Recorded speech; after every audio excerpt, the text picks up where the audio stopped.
Hi, welcome to my channel, Reader Woman. My name is Judy, and let's talk books and entertainment, movies. I have had a couple of wonderful weeks for entertainment. A friend gifted me with a ticket on November 22nd, and I got to go see Gloria Steinem, who was here locally. It was amazing getting to see her and hear her speak. I've been aware of her, of course, for most of my adult life, but I didn't really know her that well. I knew her as one of the creators of Ms. Magazine. I knew my book club had read her book. I think it's On the Road. Let me see here. Or My Life on the Road, and which I didn't finish. But still, it was amazing to get to see and hear a living legend, both as an author, but also as a feminist icon. It was just a magical experience. And as part of the seat, we, or at least most of us, got a copy of her book, The Truth Will Set You Free, but first it will piss you off. Thoughts on Life, Love, and Rebellion. I had the opportunity to actually stand in line, and if I can get to the page, basically I have her signature, which was pretty special, I have to say. I wasn't planning on waiting in line, but a friend who was there, who had bought a ticket for my niece, wanted her to get a signed book. And so it was decided that we would, stay and get our book signed, which took over an hour. It wasn't, and there was stress and pressure about it. But it was really, really an amazing event to get to go to. I don't get to see that many authors. And to tell you the truth, this was $85 for a ticket. It included the book, but I was going to go see Timothy Egan, who was going to talk about his new book, which is his mother died, and he went on these sort of pilgrimage hike walks, and he wrote about it. And I was excited to go see him again. $65. I understand that there's not quite the money that there used to be in publishing, but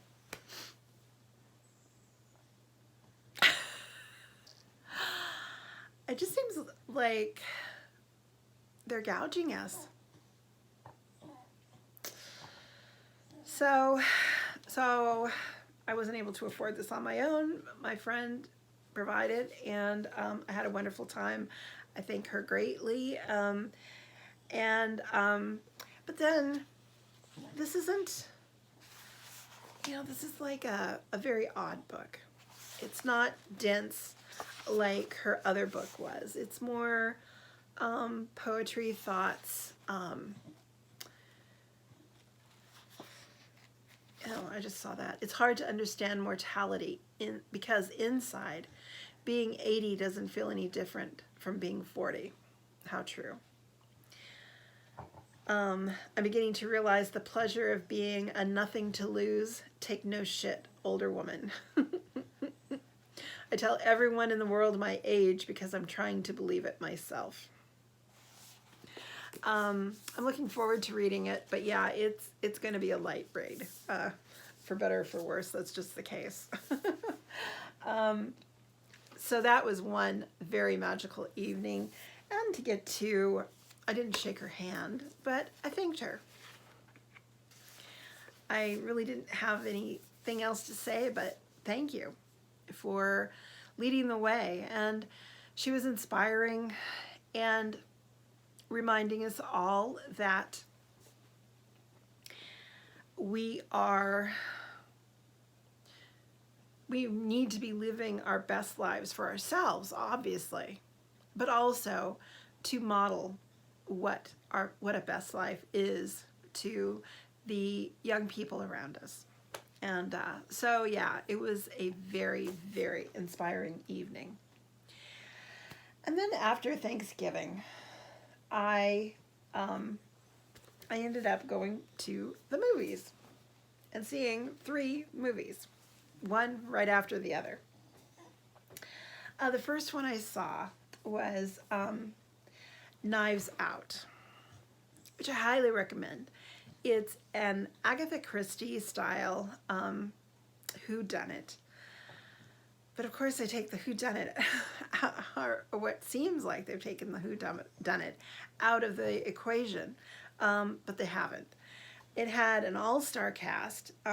Daniel Craig played, excuse me, I've got a small cold. Benoit Blanc, he was the detective from the South. Chris Evans played Ransom Drysdale, the one of the grandchildren of let's see here, it was Harlan Thrombey, I think was his name. Yes, Harlan Thrombey was played by Christopher Plummer, and he was found in what appeared to be a suicide.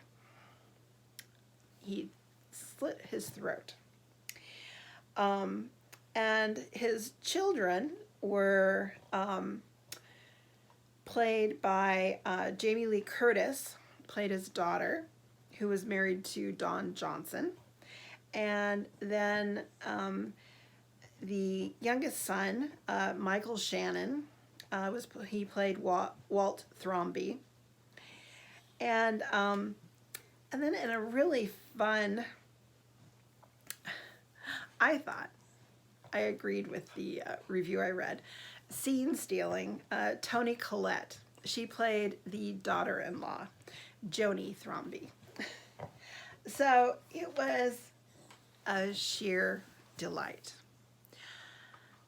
If you want to just have a fun evening out, highly recommend it.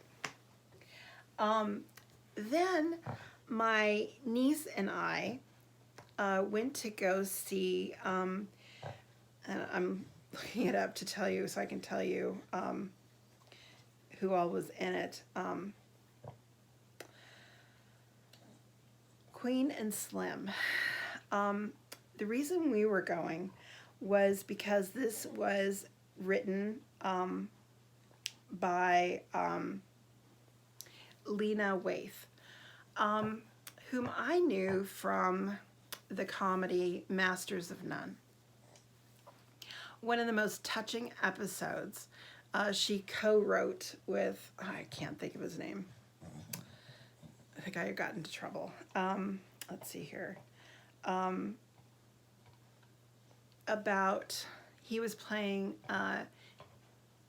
immigrant child, and her family invited him every year for Thanksgiving dinner because his family didn't care about Thanksgiving dinner anywhere. And it was so powerful because it showed them from, young kids, 7, 8, 9, to young adults. And it was beautifully done, and they co-wrote it. Now, she's gone on to do quite a bit of work. She's created some TV show, which I haven't seen, called The Chi, about Chicago. And the director was Melina Matsoukas, and I gather she is known more for music videos, and this was her first, her directorial debut. Starring Daniel Kaluuya. Now, he's the actor who starred in Get Out, which was a few years ago, comedy horror. And then it was a newcomer who played his love interest, Jodie Turner-Smith. It was a great cast, and it was really beautifully done too, I have to say. They really gave a sense of space, of place, the beauty of just driving. It's all based on a horrible thought that they go out on a first date. It's a funny start. They go out on a first date, their Tinder date, and total opposites, really don't have anything in common. And he's just taking her home because she's just wanting to get home as soon as she can and get away from him. And they, on the way home, unfortunately, they're pulled over by a police officer. And as we find out, it's a white racist police officer who intends to do harm if he is pissed off at all by their behavior. And so violence ensues, and he ends up shooting her in the leg, and the guy tackles the police officer, somehow gets the gun, and kills the police officer. And the two of them then are on the run. So it's political, you know, Black Lives Matter. It's like a romance kind of thing, oddly enough, kind of like a Bonnie and Clyde, but far more meaningful from the beginning to the end. I know the movie isn't for everybody. I really loved, though, how they used the dialogue without showing the actors talking it. So you're seeing the car go through the countryside and you're hearing conversation without having to go from face to face. And I thought that was beautifully done. And they did it a few times. You know, the Black community, for the most part, was supporting them and helping them try to escape to Cuba. Anyways, very, very good movie. I highly recommend it. I really do. Now we have a bit of an issue because I didn't look it up, and they and I can't think of the name. Mr. Rogers movie. They just came out with Tom Hanks. Somebody else looked up that as well. Mr. Rogers movie, Tom Hanks. A Beautiful Day in the Neighborhood. Now that starred Tom Hanks, of course. Let's see here. Matthew Rhys plays Lloyd Vogel, who was the journalist. Now I know this one, unlike the other two, which were original screenplays. Get that. I mean, how often does that happen? Not as much as it should. But this was based on a book that was written. I'm not quite sure which. I saw a documentary about Mr. Rogers, which had me in tears by the end. It really did. This one made me think. The writer had some real issues going on that he hadn't confronted. He just pushed it away and let his anger be at a simmer his entire adult life. And the way that Fred Rogers is portrayed in this movie is that, and this is more me speaking about it, okay? I could be wrong, but this is how I took it. Fred Rogers, I believe, was a minister at one time. And created his TV show for children because he felt it was easier to make more change, to affect more change through children by teaching them how to deal with their negative emotions and how to deal with serious problems that come along, like divorce, like, death, illness. And so when I took that relationship that he cultivated with this author, whom he had, he could have worked with someone else, because I guess the author was known for his ability to eviscerate his subjects, to tear them to pieces. But he chose this author for a reason, because he